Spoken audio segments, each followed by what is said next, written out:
Jamen hej, jeg hedder Mathias Krange Persson.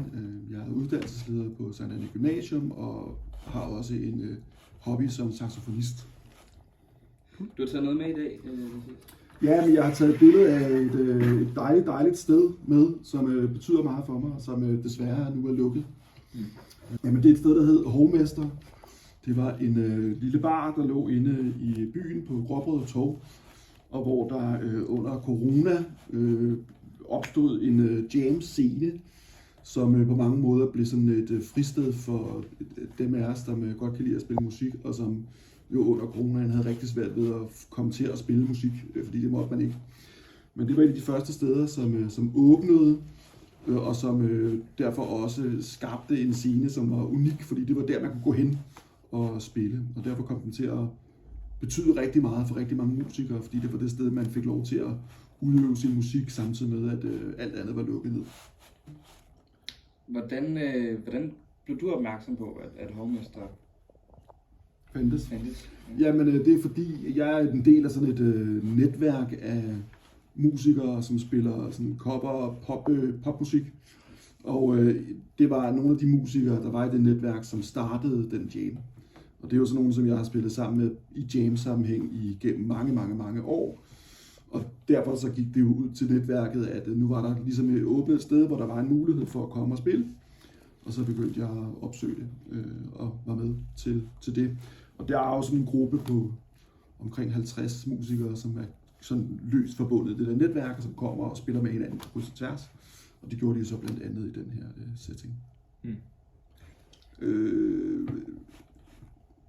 Jeg har mødt hele Lucas Grahams band på et tidspunkt, uden Lucas Graham selv var med. Men jeg har mødt alle mulige, der spiller jo med for, altså hovedkunstnerne har jeg ikke mødt, men alle dem, der spiller med de store kunstnere, har jeg mødt dernede. Lidt et stort spørgsmål. Erfaring, jeg har gjort på Hovmester, jamen det er jo i virkeligheden meget det, at spille musik betyder. Altså det her med, at man lige pludselig ikke kunne. Og så kunne man alligevel pludselig altså at se nogle af de altså sådan orgasmiske energiudladninger, der næsten opstår, når en musiker for første gang i mange måneder får lov til at komme op og spille en guitar solo, har været en stor oplevelse, simpelthen at se den glæde, der er, når folk de får lov til at spille for første gang i lang tid.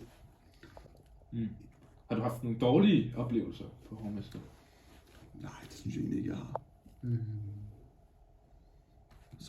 Ja, det er et helt sødt æble Hovmester, der er ingen... Jamen, altså, det er jo sådan et miljø, hvor man kommer op og spiller med folk, ikke? Og hvor der er en stor glæde, og egentlig synes jeg, det er et miljø også, hvor der kommer også nogle gange musikere ind, som ikke har spillet så lang tid, og som får lov til at sidde sammen med nogen, som er rigtig dygtige, og det synes jeg egentlig opfatter det som et relativt sådan trygt miljø, hvor man får lov til, fordi der er jo nogen, der har så store kompetencer, man griber ligesom dem, som kommer op og spiller, og derfor får man lov til at, også som relativt ny, at opleve, hvad det vil sige at sidde i det der maskinrum, hvor det bare flyder rundt om dig, og ligegyldigt hvad du gør, selvom du ikke nødvendigvis er den, der er længst fremme i bussen, så fungerer musikken alligevel, fordi alle andre rundt om der griber dig.